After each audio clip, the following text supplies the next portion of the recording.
Hello everyone, welcome to my YouTube channel Equation Essence. This is Ifra and I hope you all are doing good. Today we will start new chapter number 12, Statistics of class 9. As you know that when we are going to a supermarket or any mall or any restaurant, हम कहीं पे भी जाते हैं हमें bill मिलता है. Bill में क्या होता है? बिल में एक डेटा होता है कि हमने क्या खरीदा, क्या खाया, वो कितने क्वांटिटी में खाया, उसकी प्राइस कितनी थी, डिस्काउंट के बाद हमें कितने मिली या टोटल उसके कितने पैसे हुए, एक्सेट्रा एक्सेट्रा. तो दैट डेटा जो हमें मिलता है वो कंप्यूटर में भी सेव होता है, और जो कंप्यूटर में सेव होता है वो जो है वो जो सेव होता है उसे हम एक स्टैटिस्टिक्स कहते हैं. So statistics is the study of data, review और analysis and draw conclusion of data. कोई भी हमारे डेटे की स्टडी, उसको रिव्यू करना, उसको एनालाइज करना या उसका कोई कंक्लूजन निकालना, वो सब कुछ स्टैटिस्टिक्स के अंडर आता है. अब किसी भी एक डेटा को अगर हम किसी ग्राफ के फॉर्म में दिखाएं तो there are three types of graph which we study in this class are bar graph, histogram and frequency polygon. ये तीन तरीके के ग्राफ हैं जिसको क्लास 9th में आपको पढ़ना है. एक एक करके मैं तीनों को समझाऊंगी कि तीनों में क्या डिफरेंस है, तीनों को हम कैसे शो करते हैं, तीनों को अलग अलग तरीके से शो करने के लिए क्या क्या वैल्यू की हमें जरूरत पड़ेगी एंड तीनों में क्या डिफरेंस है. So we will start with bar graph. So let's start with bar graph. Bar graph के लिए आपको मैंने एक डेटा यहाँ पे दे रखा है, जैसे कि कोई एक फैमिली है जो जिसकी सैलरी अराउंड 5, 10, 14, 16, 18, 20,000 है.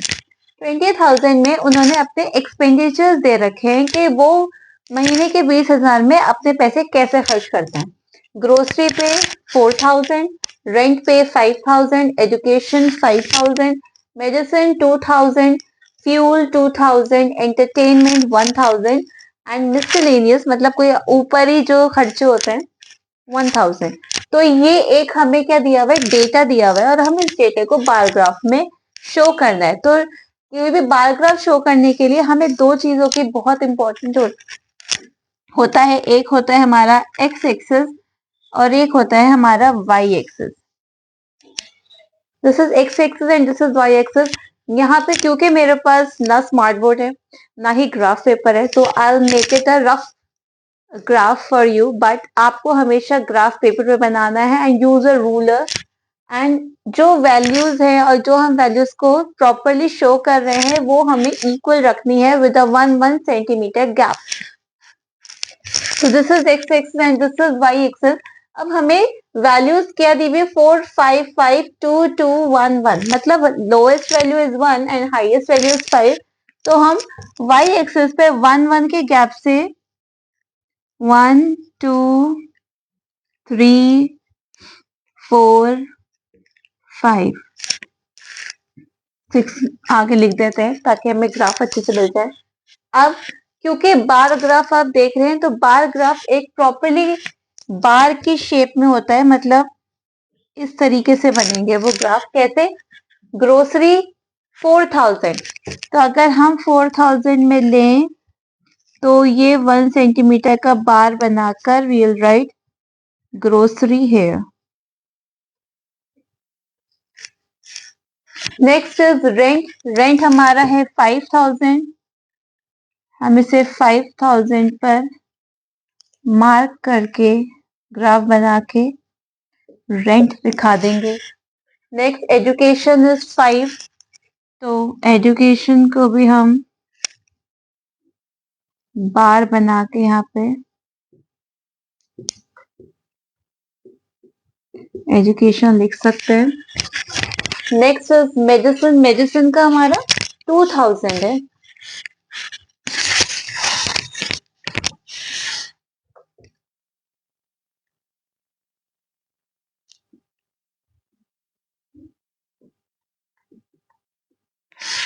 मेडिसिन हमने 2,000 ले ली. फ्यूल हमारा 2,000 है, तो 2,000 हमने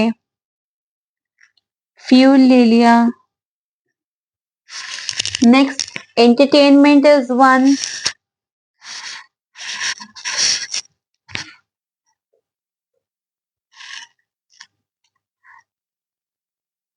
and last is miscellaneous also 1. तो एंटरटेनमेंट हमारा 1 हो जाएगा, एंटरटेनमेंट,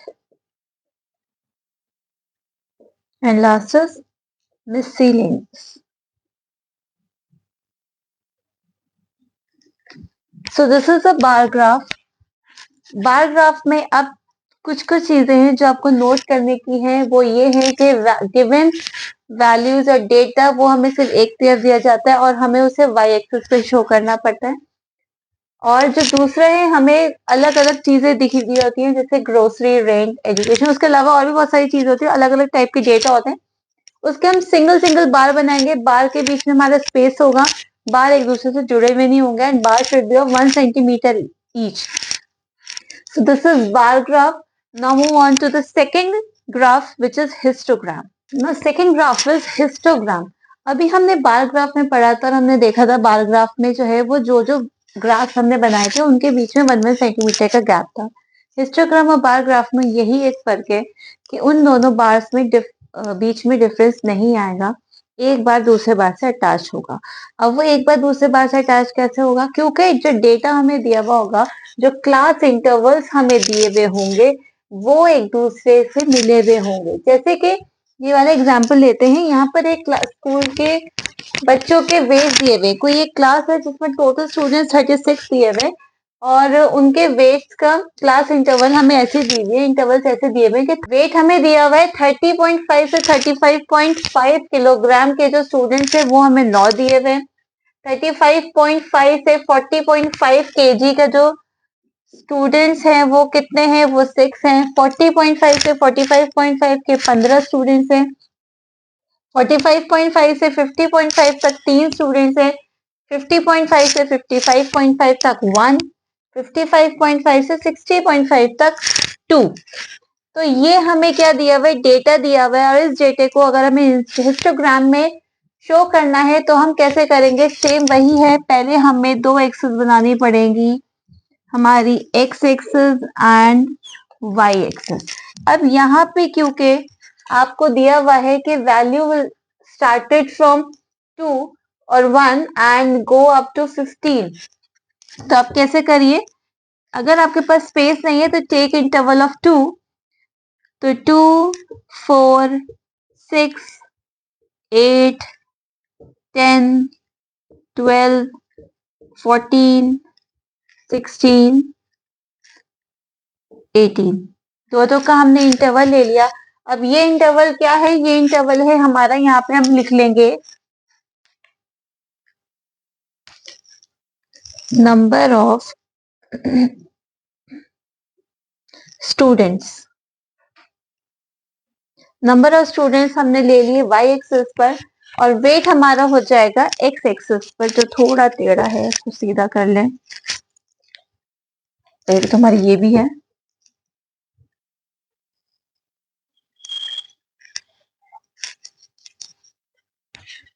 अब यहाँ पे हमने क्या लिया है, वेट लिया है,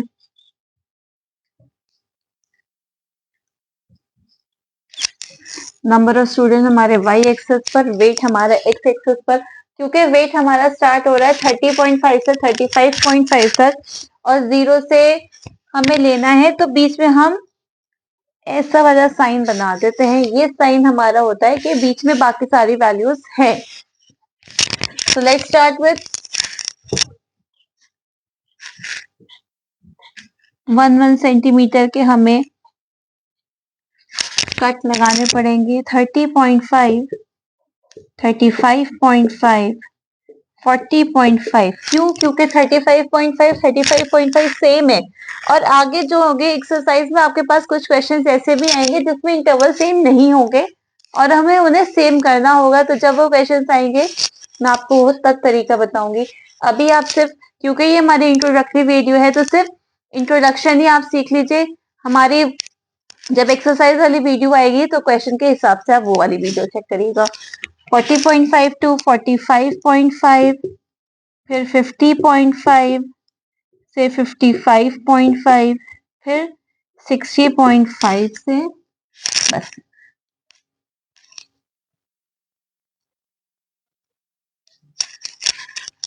तो अब इसमें 30.5 से 35.5 में 9 स्टूडेंट हैं, तो 9 विल कम हेयर।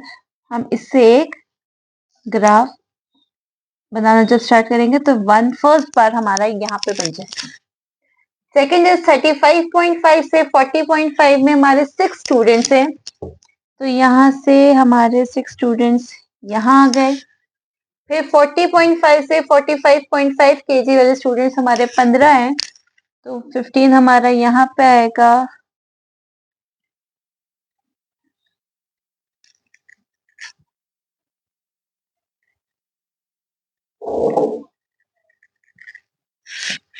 फोर्टी 45.5 से 50.5 में हमारे नंबर ऑफ स्टूडेंट्स 3 हैं, तो हमारा ग्राफ ये आ गया। देन 50.5 से 55.5 तक हमारा स्टूडेंट एक ही है, तो ये हमारा ग्राफ। एंड देन 50.5 से 60.5 तक हमारे 2 स्टूडेंट्स हैं, तो हमारा so this is histogram. Histogram और बार ग्राफ में ये फर्क है, दोनों में बनते बार्स हैं, लेकिन बार ग्राफ में 2 बार्स के बीच में डिफरेंस होता है, थोड़ा गैप होता है, लेकिन हिस्टोग्राम में इन दोनों के बीच में कोई भी डिफरेंस नहीं होता, क्योंकि वो दोनों एक दूसरे से अटैच है।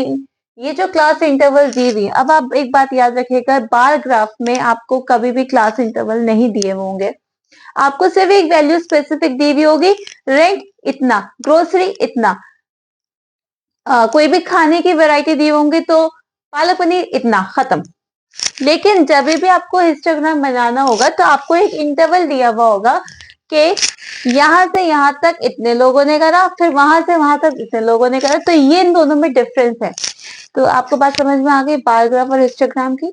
Now move on to the last graph which is frequency polygon. अब हम देखेंगे फ्रीक्वेंसी पॉलीगन में ऐसा क्या है जो उसे बार ग्राफ और हिस्टोग्राम से अलग बताया जाता है। Last representation of data that is frequency polygon. अभी बार ग्राफ हमने पढ़ लिया, हिस्टोग्राम हमने पढ़ लिया, अब बारी आती है फ्रीक्वेंसी पॉलीगन की। जब डेटा की वैल्यूज बहुत ज्यादा है, जैसे कि यहाँ पे दे रखे 140, 150 या 20 या बहुत बड़ी बड़ी वैल्यूज है, तो हम उसको फ्रीक्वेंसी पॉलीगन से शो करते हैं। एंड फ्रीक्वेंसी पॉलीगन के लिए एक टर्म है which is very very very important, that is class mark. अगर आप क्लास मार्क नहीं निकालेंगे तो आप फ्रीक्वेंसी पॉलीगन को नहीं निकाल सकते। क्लास मार्क आपको क्वेश्चन में नहीं दिया हुआ होगा, आपको क्लास मार्क खुद निकालना होगा। आपको एक पूरी रो एंड कॉलम बनाना पड़ेगा जिसमें क्लास मार्क है, जो क्लास इंटरवल के जस्ट बराबर में हो या फ्रीक्वेंसी के बाद हो, it is up to you. मैंने क्लास इंटरवल के बराबर में बनाया ताकि आपको मुझे समझाने में आसानी हो जाए और आप जल्दी से समझ भी पाए। क्लास मार्क का एक फॉर्मूला होता है, class mark is equal to upper limit plus lower limit by 2। अब जैसे कि 140 और 150 है, अगर हम इस दोनों इंटरवल का निकालें 140 और 150, तो इसका क्लास मार्क हो जाएगा हमारा 140 प्लस 150 डिवाइडेड बाय 2। तो इसकी वैल्यू हो जाएगी 092 डिवाइडेड बाय 2, 145। इसकी वैल्यू हो गई 145। कोई भी सिंपल अगर आपको 140 150, तो आप उनके बीच की वैल्यू लिख दें, तो 140 टू 150 145, इसकी वैल्यू हो जाएगी 155, इसकी वैल्यू हो जाएगी 165, 175, 185 एंड 195। क्लास मार्क आपको मिल गया। फ्रीक्वेंसी सबके अलग अलग दी हुई है, 5, 10, 20, 9, 6, 2। अब आपको बनाना है फ्रीक्वेंसी पॉलीगन। कैसे बनाएंगे? वही एक एक्स एक्सिस होनी चाहिए, एक वाई एक्सिस होनी चाहिए। ये एक्स एक्सिस हमने ले ली, ये वाई एक्सिस हमने ले ली। एक्स एक्सिस में हम लिखते हैं क्लास मार्क,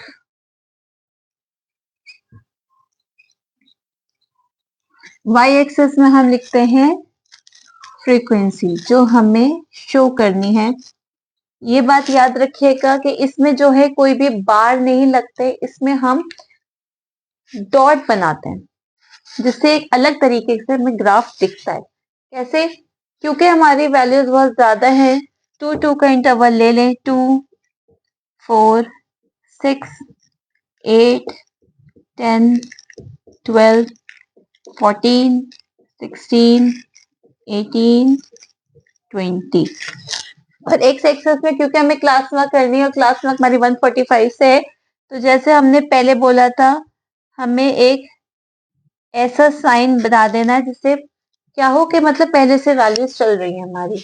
और हम इसमें 145, 155, 165, 175, 185, 195। इस बात का आपको बहुत ध्यान रखना है कि हमारे जो क्लास इंटरवल की, फर्स्ट क्लास इंटरवल की जो हमारी अपर लिमिट है और सेकेंड क्लास इंटरवल की जो हमारी लोअर लिमिट है, वो हमारी हमेशा सेम होनी चाहिए। अगर सेम नहीं होगी तो हमारे क्लास मार्क अलग अलग हो जाएंगे और वो ग्राफ फिर हमारा सही नहीं बनेगा। तो 145 पे फ्रीक्वेंसी हमारी 5 है, तो 5 पर हम मेक अ डॉट है। 155 पे हमारी 10 है, तो 155 पे 10 पे, 165 पे हमारी 20 है, 20 पे, देन 175 पे हमारी 9 है, 9, 185 पे हमारी 6 है और 195 पे हमारी 2 है। ये हमारी वैल्यूज आ गई, हमने डॉटेड कर दिया। अगर इसे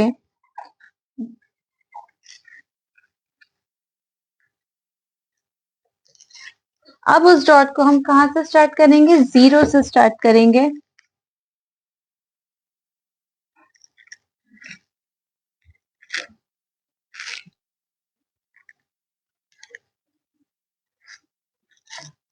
Always make these lines with a ruler and हम इससे, जब हमने लाइंस को एक दूसरे से ज्वाइन कर लिया, उसके बाद हम इसे रिप्रेजेंट करेंगे with point A, B, C, D, E, F, G and last जब एक्स एक्सिस पे कट होगा एच। तो A, B, C, D, E, F, G, H is a frequency polygon of this data. So आपको समझ में आ गया bar graph, histogram और frequency polygon कैसे एक दूसरे से सब अलग अलग है, कैसे हमें क्लास मार्क निकालना है। जिसमें क्लास मार्क हमें नहीं निकालना, उसमें हमें सिंपली बार ग्राफ के हिस्टोग्राम बना देना है। और अगर हमें फ्रीक्वेंसी पॉलीगन की तरह ग्राफ बनाना है तो हमें उसके लिए क्लास मार्क भी निकालना पड़ेगा। अब एक्सरसाइज है, I'll let you know that when the class marks are not equal, what should we do to make the class mark equal? So for this, you have to go through my exercise 12.1 video. I hope to see you soon with my exercise. Thanks for watching.